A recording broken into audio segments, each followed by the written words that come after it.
Modi video ಮಾಯ, ಜುಕರ್ಬರ್ಗ್ಗೆ ಸಂಸದೀಯ ಸಮಿತಿ ತರಾಟೆ. ಮೋದಿಗೆ ಜುಕರ್ಬರ್ಗ್ ಬಿಗ್ ಶಾಕ್.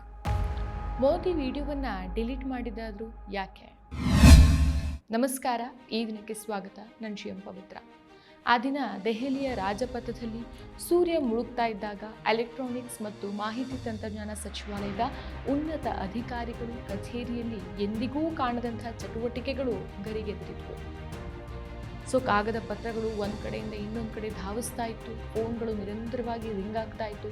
ಸಂಸದೀಯ ಸಮಿತಿಯ ನಿರ್ದೇಶಕಿ ಎ ಜ್ಯೋತಿರ್ಮಯಿ ಅವರ ಸಹಿ ಇದ್ದಂತಹ ಪತ್ರವೊಂದು ಸಚಿವಾಲಯದ ಮೇಜಿನ ಮೇಲಿತ್ತು.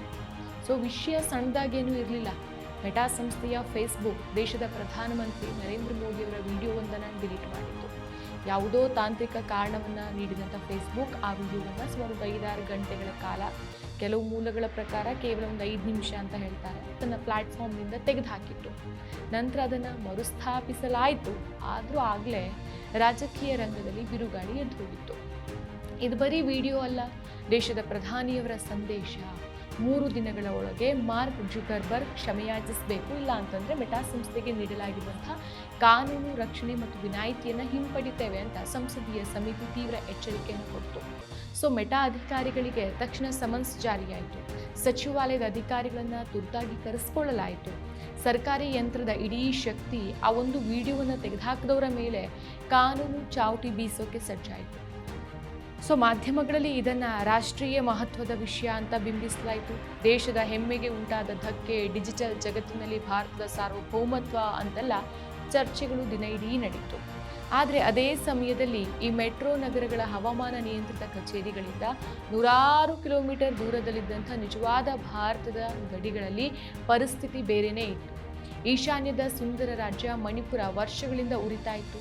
ಮನೆಗಳು ಬೂದಿಯಾಗಿದ್ವು. ಬುಡಕಟ್ಟು ಜನಾಂಗದವರು ತಮ್ಮ ಭವಿಷ್ಯ ಮತ್ತು ಅಸ್ತಿತ್ವಕ್ಕಾಗಿ ಬೀದಿಗಿಳಿದು ಅಳ್ತಾ ಇದ್ರು. ತಾಯಂದಿರು ತಮ್ಮ ಮಕ್ಕಳನ್ನು ಅಪ್ಕೊಂಡು ಕಣ್ಣೀರಿಡ್ತಾ ಇದ್ರು.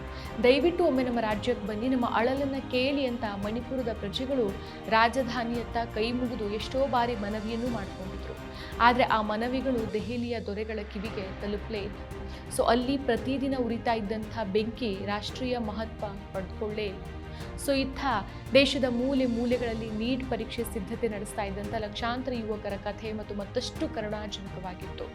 ರಾತ್ರಿ ಹಗಲು ಅಂತಾನೆ ಓದಿ ಪೋಷಕರ ಸಾಲದ ಹೊರಗಿನ ಹೆಗಲ ಮೇಲೆ ಹೊತ್ಕೊಂಡು ಪರೀಕ್ಷೆ ಬರಿತಾ ಇದ್ದಂಥ ಯುವಕರಿಗೆ ಸಿಕ್ಕಿದ್ದು ಪ್ರಶ್ನೆ ಪತ್ರಿಕೆ ಸೋರಿಕೆ ಮತ್ತು ಭ್ರಷ್ಟಾಚಾರದ ಆಘಾತ. 100% ಶುದ್ಧ ಶ್ರೀಗಂಧ ಎಣ್ಣೆಯಿಂದ ತಯಾರಾಗಿದೆ. ಅಸಲಿ ಉತ್ತಮಿಕೆಯನ್ನು ಹೊಂದಿದೆ. ಮೈಸೂರು ಸ್ಯಾಂಡಲ್ ಸೋಪ್, ನನ್ನ ರಾಯಲ್ ಬ್ಯೂಟಿ. ಸ್ವಾಮಿ, ನಮಗೆ ನ್ಯಾಯ ಕೊಡಿ, ಒಮ್ಮೆ ನಮ್ಮನ್ನ ಭೇಟಿಯಾಗಿ ನಮ್ಮ ನೋವನ್ನು ಕೇಳಿ ಅಂತ ಲಕ್ಷಾಂತರ ವಿದ್ಯಾರ್ಥಿಗಳು ಜಂತರ್ ಮಂತರಲ್ಲಿ ಧರಣಿ ಕೂತರು. ಆದರೆ ಅಧಿಕಾರದ ಬಾಗಿಲುಗಳು ಅವರಿಗೆ ತೆರೀಲೇ ಇಲ್ಲ. ಭವಿಷ್ಯವೇ ಕತ್ತಲೆ ಆಯಿತು ಅಂತ ನೊಂದು ಭರವಸೆ ಕಳ್ಕೊಂಡಂಥ 21 ನವತಾರುಣ್ಯದ ವಿದ್ಯಾರ್ಥಿಗಳು ಒಂದೊಂದಾಗಿ ಪ್ರಾಣವನ್ನು ಕಳ್ಕೊಂಡ್ರು. ಆ 21 ಜೀವಗಳು ಆರ್ಹೋದಾಗಲೂ ರಾಜಧಾನಿಯಲ್ಲಿ ಯಾವುದೇ ತುರ್ತು ಸಭೆಗಳು ಕರೆಯಲ್ಪಟ್ಟಿಲ್ಲ.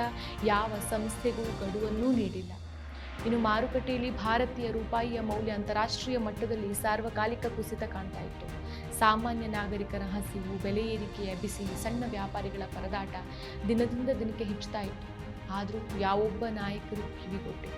ಅಷ್ಟೇ ಯಾಕೆ, ಮಧ್ಯಪ್ರದೇಶದ ಛತರ್ಪುರ್ ಮತ್ತು ಪನ್ನಾ ಜಿಲ್ಲೆಗಳ ಗಡಿಯಲ್ಲಿ ಹರಿಯುವಂಥ ಕೆನ್ ಹಾಗೂ ಬನಾನಾ ನದಿಗಳ ತೀರದಲ್ಲಿ ಕೆನ್ ಬೆತ್ವಾ ನದಿ ಜೋಡಣೆ ಮತ್ತು ವಿವಿಧ ಅಣೆಕಟ್ಟು ಯೋಜನೆಗಳ ಹೆಸರಲ್ಲಿ ಅಭಿವೃದ್ಧಿಯ ದಬ್ಬಾಳಿಕೆ ನಡೀತಾ ಇತ್ತು.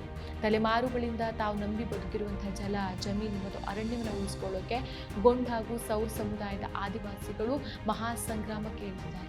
22 ಹಳ್ಳಿಗಳನ್ನು ಮುಳುಗಿಸಿ ಪನ್ನಾ ಹುಲಿ ಸಂರಕ್ಷಿತ ಪ್ರದೇಶದ 98 ಚದರ ಕಿಲೋಮೀಟರ್ ಅರಣ್ಯ ಹಾಗೂ 23 ಲಕ್ಷ ಮರಗಳನ್ನು ಬಲಿ ಪಡೆಯೋಕೆ ಹೊರಟಿರುವಂತಹ ಈ ಯೋಜನೆಯ ವಿರುದ್ಧ ಜನ ಸಾಂಕೇತಿಕವಾಗಿ ನೇಣಿನ ಹಗ್ಗ ಕಟ್ಕೊಂಡು ಬೈಗೆಲ್ಲ ಮಣ್ಣನ್ನು ಬಳಿದುಕೊಂಡು ಚಿತೆಗಳ ಮೇಲೆ ಮಲಗಿ ಕಠೋರ ಪ್ರತಿಭಟನೆ ನಡೆಸಿದ್ದಾರೆ.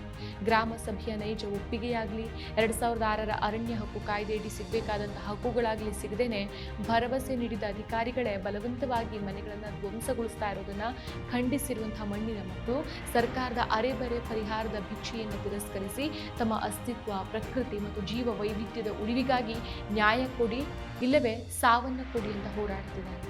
ಆದರೂ ಯಾವೊಬ್ಬ ನಾಯಕರು ಆ ಕಡೆ ಮುಖ ಮಾಡಿಯೂ ಮಲಗಲಿಲ್ಲ. ಯುವಜನತೆ ಪರೀಕ್ಷಾ ಅಕ್ರಮಗಳಿಂದ ಕಂಗೆಟ್ಟು ಬೀದಿಯಲ್ಲಿದ್ದಾಗ, ಗಡಿಯಲ್ಲಿ ಮನುಷ್ಯತ್ವವೇ ಉರಿದು ಬೂದಿಯಾಗ್ತಿದ್ದಾಗ, ಆರ್ಥಿಕತೆಯ ಬೆನ್ನೆಲುಬು ಮುರಿತಾ ಇದ್ದಾಗ ಯಾವುದೇ ಸಚಿವಾಲಯ ಇಷ್ಟು ವೇಗವಾಗಿ ಜಾಗೃತಗೊಂಡಿರಲಿಲ್ಲ. ಆದರೆ ಫೇಸ್ಬುಕ್ನಲ್ಲಿ ಪ್ರಧಾನಿಯವರು ವಿದ್ಯಾರ್ಥಿಗಳೇ ನೀಡಿದ್ದಂಥ ಯಾವುದೋ ಒಂದು ಸಂದೇಶದ ವಿಡಿಯೋ ಕೆಲವು ಗಂಟೆಗಳ ಕಾಲ ಮಾಯವಾದ ತಕ್ಷಣ ಇಡೀ ಸರ್ಕಾರಿ ಯಂತ್ರನೇ ಎದ್ದು ನಿಂತುಬಿಡುತ್ತೆ. ಅವತ್ತು ಸಾಯಂಕಾಲ ದೆಹಲಿಯ ಪತ್ರಕರ್ತನೊಬ್ಬ ಸಚಿವಾಲಯದ ಮುಂದೆ ನಿಂತು ತನ್ನ ಟಿವಿ ಚಾನೆಲ್ನಲ್ಲಿ ವರದಿ ಕೊಡ್ತಾ ಇದ್ರು. ವೀಕ್ಷಕರೇ ನೋಡಿ, ಮೆಟಾ ಕಂಪನಿಗೆ 3 ದಿನಗಳ ಗಡುವನ್ನು ನೀಡಲಾಗಿದೆ. ಪ್ರಧಾನಿಯವರ ವಿಡಿಯೋವನ್ನು ತೆಗೆದುಹಾಕಿದ್ದು ದೇಶದ ಸಾರ್ವಭೌಮತ್ವಕ್ಕೆ ಸವಾಲು ಅಂತ ಆತ ಚೀರ್ತಾ ಇದ್ದ. ಅದೇ ಟಿವಿಯನ್ನ ರಸ್ತೆ ಬದಿಯಲ್ಲಿದ್ದಂಥ ಸಣ್ಣ ಚಹಾ ಅಂಗಡಿಯಲ್ಲಿ ಕೂತು ನೋಡ್ತಾ ಇದ್ದಂಥ ಒಬ್ಬ ನಿವೃತ್ತ ಶಿಕ್ಷಕರು ಅಥವಾ ಬೇರೆ ಯಾರೋ ಒಬ್ರು ಪಕ್ಕದಲ್ಲಿದ್ದಂಥ ಯುವಕರಿಗೆ ಮೆಲ್ಲನೆ ಹೇಳ್ತಾರೆ, ನೋಡಪ್ಪ, ಪ್ರಧಾನಿಯವರ ವಿಡಿಯೋ 5 ಗಂಟೆ ಮಾಯ ಆದರೆ ಅದು ದೇಶದ ದೊಡ್ಡ ಆಪತ್ತು, ರಾಷ್ಟ್ರೀಯ ಮಹತ್ವ. ಆದರೆ ಪರೀಕ್ಷಾ ಅಕ್ರಮದಿಂದ ನೊಂದು 21 ವಿದ್ಯಾರ್ಥಿಗಳು ಜೀವ ಕಳ್ಕೊಂಡಿದ್ದು, ಮಣಿಪುರ ಉರಿದಿದ್ದು, ರೂಪಾಯಿ ಮೌಲ್ಯ ಕುಸಿದಿದ್ದು ಮಾತ್ರ ಸಾಮಾನ್ಯ ವಿಷಯ. ಸೊ ಈ ದೇಶದಲ್ಲಿ ವಿಡಿಯೋಗಳ ಮೌಲ್ಯಕ್ಕೆ ಇರೋ ಬೆಲೆ ರಕ್ತ ಮಾಂಸದ ಮನುಷ್ಯರ ಜೀವಕ್ಕಾಗಲಿ ಅವರ ಭವಿಷ್ಯಕ್ಕಾಗಲಿ ಇಲ್ವಲ್ಲ ಅಂತ. ಸೊ ಆ ಯುವಕ ಏನು ಮಾತಾಡಲಿಕ್ಕಾಗೋದಿಲ್ಲ. ಸೊ ಆತನ ಕೈಯಲ್ಲಿದ್ದಂಥ ನೀಟ್ ಪರೀಕ್ಷೆಯ ಪ್ರವೇಶ ಪತ್ರ ಹಾಗೂ ಪತ್ರಿಕೆಯಲ್ಲಿ ಬಂದಿದ್ದಂಥ ವಿದ್ಯಾರ್ಥಿಯ ಆತ್ಮಹತ್ಯೆಯ ಸುದ್ದಿ ಆತನಿಗೆ ದೇಶದ ನಿಜವಾದ ಚಿತ್ರಣವನ್ನು ಕಣ್ಣು ತಂದಿಸ್ತು. ಸೊ ಹೀಗೆಲ್ಲ ಆಗಿರ್ಬೋದು ಅಂತ ನಾವು ಇಮ್ಯಾಜಿನೇಷನ್ ಮಾಡ್ಕೊಂಡಿದ್ದು.